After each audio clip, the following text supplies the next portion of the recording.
দেশের ২৩তম রাষ্ট্রপতি হিসেবে আজ শপথ নেবেন মির্জা ফখরুল ইসলাম আলমগীর। সন্ধ্যায় বঙ্গভবনে এই শপথ অনুষ্ঠান হবে। বৃহস্পতিবার জাতীয় সংসদের রাষ্ট্রপতি নির্বাচনের ভোট গ্রহণ অনুষ্ঠিত হয়েছে। এতে ২৫৫ ভোট পেয়ে নির্বাচিত হন মির্জা ফখরুল। এরপরই তাকে রাষ্ট্রপতি নির্বাচিত করে প্রজ্ঞাপন জারি করে নির্বাচন কমিশন। নবনির্বাচিত রাষ্ট্রপতিকে শপথ পড়াবেন ভারপ্রাপ্ত স্পিকার ব্যারিস্টার কায়সার কামাল। বর্তমান স্পিকার হাফিজ উদ্দিন আহমেদ ভারপ্রাপ্ত রাষ্ট্রপতির দায়িত্ব পালন করায় ভারপ্রাপ্ত স্পিকারই শপথ পড়াবেন। শপথ অনুষ্ঠানে বিদায়ী রাষ্ট্রপতি, প্রধানমন্ত্রী, স্পিকার, প্রধান বিচারপতি, মন্ত্রিপরিষদ সদস্য সহ বিশিষ্ট ব্যক্তিরা উপস্থিত থাকবেন। এদিকে রাষ্ট্রপতির শপথ অনুষ্ঠান উপলক্ষে বঙ্গভবন ও আশপাশের এলাকায় বিকেল ৩টা থেকে রাত ৯টা পর্যন্ত যানবাহন চলাচলে বিশেষ নির্দেশনা অনুসরণ করতে বলা হয়েছে।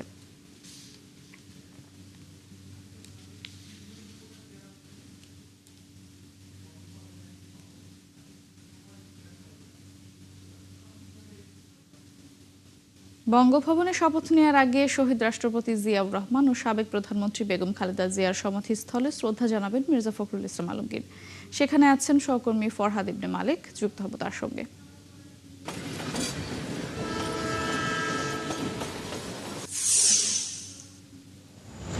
ফরহাদ, আপনি এর আগে জানাচ্ছিলেন নতুন রাষ্ট্রপতি শ্রদ্ধা জানাতে আসলে জুমার নামাজের পর আসবেন।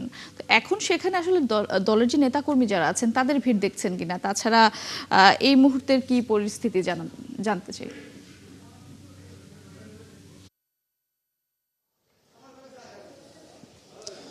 মৌটুসী, এর আগে একটু বলে নেওয়া দরকার যে রাজপথের একদম লড়াকু সৈনিক থেকে তিনি ভারপ্রাপ্ত মহাসচিব থেকে মহাসচিব হয়ে দলটাকে দীর্ঘ সময়, একটা লম্বা সময় যাবৎ আগলে রেখে তিনি আজ তার যেই কর্ম, যেই ত্যাগ, যেই আসলে একটা একাগ্রতা, সেই একাগ্রতার একটা প্রতিফলন তিনি পেলেন।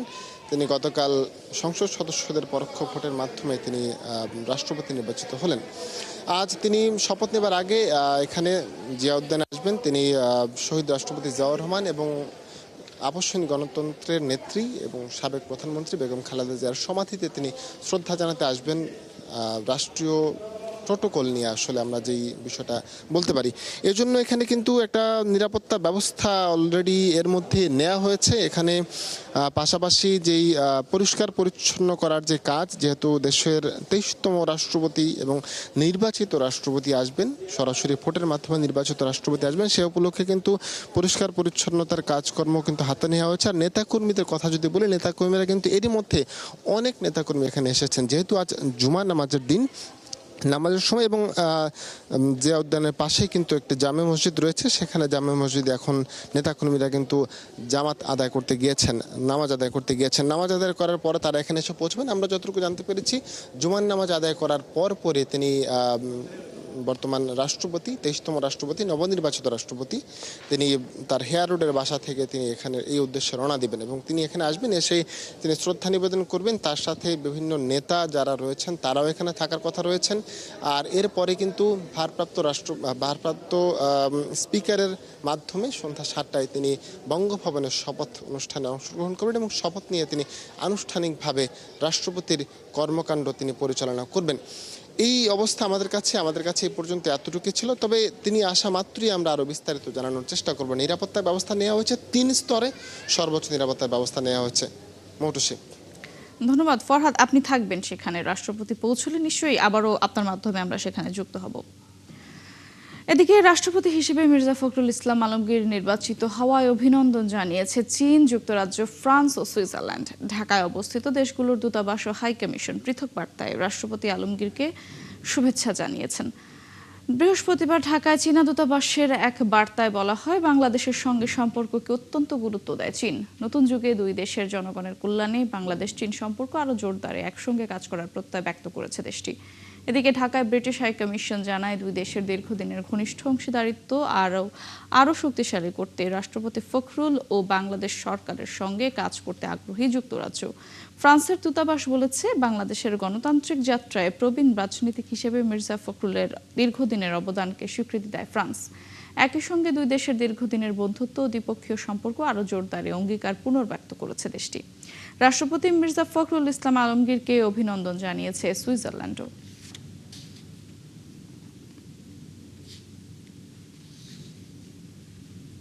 অন্য প্রসঙ্গ, গ্রাজুয়েশন শেষে শিক্ষার্থীদের কর্মসংস্থান নিশ্চিত করতে হবে। এজন্য ক্যাম্পাসে পার্ট টাইম চাকরি ও জব ফেয়ারের সুযোগ তৈরির প্রস্তাব দেন প্রধানমন্ত্রীর শিক্ষা উপদেষ্টা মাহদী আমিন। শুক্রবার সাভারে ব্র্যাক সিডিএম সেন্টার আয়োজিত দেশের বিশ্ববিদ্যালয়গুলোর উপাচার্যদের নিয়ে অনুষ্ঠিত সংলাপে এসব কথা বলেন তিনি। তৃতীয় ভাষা শেখানোর সেন্টার, ইনোভেশন হাব ও শিল্প প্রতিষ্ঠানের সঙ্গে বিশ্ববিদ্যালয়ের যোগাযোগ বাড়ানোর ওপরও গুরুত্ব দেন মাহদী আমিন। পাশাপাশি গবেষণায় বরাদ্দ বাড়ানোর কথাও বলেন তিনি। বিদেশি ইউনিভার্সিটিতে পড়াশোনা করেছে, পার্ট টাইম জবের বেশ কিছু ব্যবস্থা থাকে শিক্ষার্থীদের অন ক্যাম্পাস। আমরা কি আমাদের ইউনিভার্সিটিগুলোতে স্টুডেন্টদেরকে অন ক্যাম্পাস পার্ট টাইম জবের ব্যবস্থা করতে পারি কিনা, সেটা নিয়ে কাজ করার সুযোগ আছে কিনা। কিছু পলিসি আছে এক্সিকিউট করতে খুব বেশি কমপ্লিকেটেড বা টাকা পয়সার প্রয়োজন নেই, সদিচ্ছার প্রয়োজন, একটু একাডেমিক লিডারশিপের প্রয়োজন, যেটা আপনাদের সবার আছে। জেনেভা ক্যাম্পের আলোচিত শীর্ষ সন্ত্রাসী ও মাদক কারবারি চুয়া সেলিমকে গ্রেফতার করেছে র্যাব-2। হত্যা ও মাদকসহ বিভিন্ন অভিযোগে তার বিরুদ্ধে রয়েছে ৩৬টি মামলা। সকালে র্যাব-2 এর সদর দপ্তরের সংবাদ সম্মেলনে এই তথ্য জানায় র্যাব-2 এর অধিনায়ক নয়মুল হাসান। তিনি বলেন, গোয়েন্দা তথ্যের ভিত্তিতে মোহাম্মদপুরের জেনেভা ক্যাম্পের একটি গোপন স্থানে অভিযান চালিয়ে শীর্ষ সন্ত্রাসী ও মাদক কারবারি সেলিম আশরাফি ওরফে চুয়া সেলিমকে গ্রেফতার করা হয়। এ সময় তার কাছ থেকে একটি পিস্তল, 2 রাউন্ড গুলি এবং মাদক উদ্ধার করা হয়। র্যাবের দাবি, দীর্ঘদিন ধরে জেনেভা ক্যাম্প ও আশপাশের এলাকায় মাদক ব্যবসায়ী সিন্ডিকেট, মারামারি ও বিভিন্ন অপরাধ করে আসছিলেন চুয়া সেলিম। তার বিরুদ্ধে হত্যা, অস্ত্র, মাদকসহ ৩৬টি মামলা রয়েছে। এর আগে ২০২৫ সালের ৮ জানুয়ারি ধানমন্ডি এলাকা থেকে তাকে গ্রেফতার করেছিল র্যাব-2। তবে এমন আসামি জামিন পাওয়ায় হতাশা প্রকাশ করেন এই অধিনায়ক। সেলিম মোট আমাদের র্যাবের হাতে 5ই আগস্টের পরে আজকে সহ 2বার গ্রেপ্তার হলো। 36টা মামলা তার বিরুদ্ধে, 3টা ওয়ারেন্ট তার বিরুদ্ধে এখন লাইভ। একটা হচ্ছে হত্যা, 2টা মাদক দ্রব্য। হ্যাঁ, সো এই জিনিসগুলো আরো এখন আমরা 2টা মামলা তাকে রুজুর প্রক্রিয়াধীন আছে। একটা হচ্ছে অস্ত্র, একটা হচ্ছে মাদক, হেরোইনের মামলাটা হচ্ছে। কলকাতার হোটেলে আগুনে নিহত 7 বাংলাদেশের ময়নাতদন্ত শেষে মরদেহ কলকাতা মেডিকেল কলেজ হাসপাতালের মর্গে রাখা হয়েছে। শনিবারের মধ্যে মরদেহগুলো দেশে পাঠানো হবে বলে জানিয়েছে বাংলাদেশ হাইকমিশন। এ ঘটনায় 2 ভারতীয় নাগরিকের মৃতদেহ তাদের পরিবারের হাতে বৃহস্পতিবার তুলে দেওয়া হয়। আগুনের ঘটনায় হোটেলের এক পরিচালককে গ্রেফতার করা হয়েছে। এছাড়াও জিজ্ঞাসাবাদের জন্য আটক করা হয়েছে আরও 2 জনকে। তবে এখনও খোঁজ মেলেনি হোটেল মালিকের। অন্যদিকে বাংলাদেশি পর্যটকরা নিজেদের নিরাপত্তা নিয়ে রয়েছেন উৎকণ্ঠায়।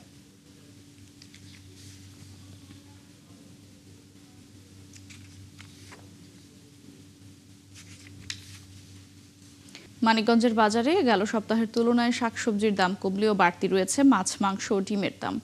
জ্বালানি সংকটের অজুহাতে কিছু মুদি পণ্যের দামও বেড়েছে। তবে জেলা প্রশাসন বলছে, পণ্যের দাম স্থিতিশীল রাখতে নিয়মিত বাজার মনিটরিং জোরদার রাখা হয়েছে। মনিরুল ইসলাম মেহিরের প্রতিবেদন।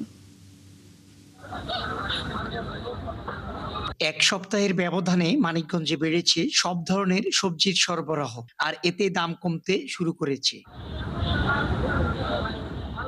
গেল সপ্তাহের তুলনায় প্রতিটি সবজির দাম কেজিতে কমেছে 20 থেকে 30 টাকা পর্যন্ত। তবে টমেটো, গাজর সহ আমদানি করা কিছু সবজির দাম এখনো 100 টাকার উপরে বিক্রি হচ্ছে। আর একটু কম হলে ভালো হয়। স্বাভাবিক হয়েছে, আগে তো সবজির দামটা কমছে। গরিব মানুষের তো মনে করেন 50 টাকার নিচে থাকলে আর একটু সুবিধা হয়, বুঝলেন না? করলাটা ছিল 120, 140, 160, এখন সেটা 80 থেকে 100 টাকা মিটাইছে।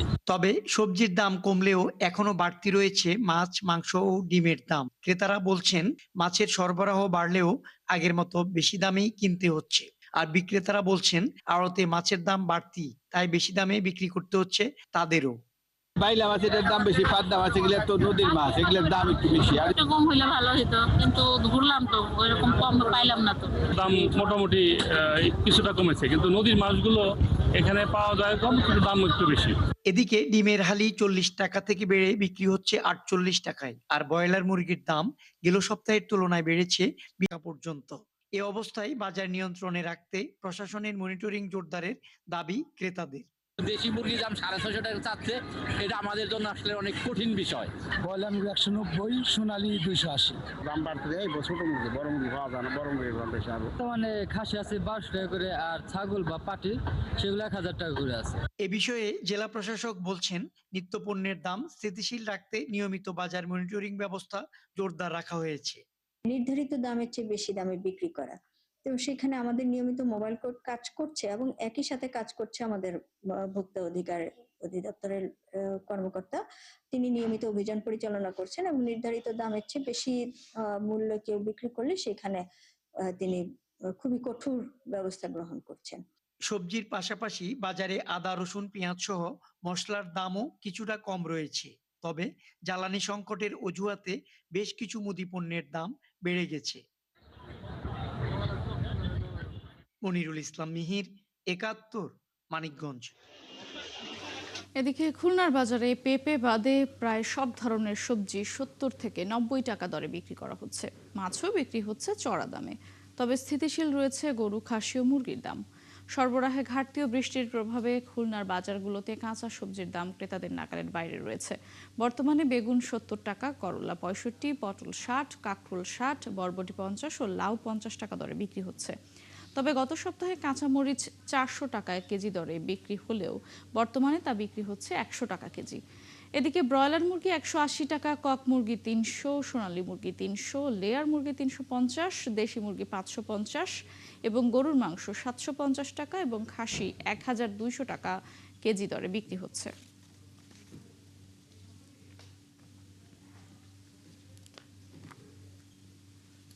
দর্শক, চলছে সংবাদ সংযোগ। সরাসরি সংবাদ অনুষ্ঠান দেখতে চোখ রাখুন ৭১-এর ফেসবুক পেজ এবং সাবস্ক্রাইব করুন ৭১-এর ইউটিউব চ্যানেল। থাকুন ৭১-এর সাথে।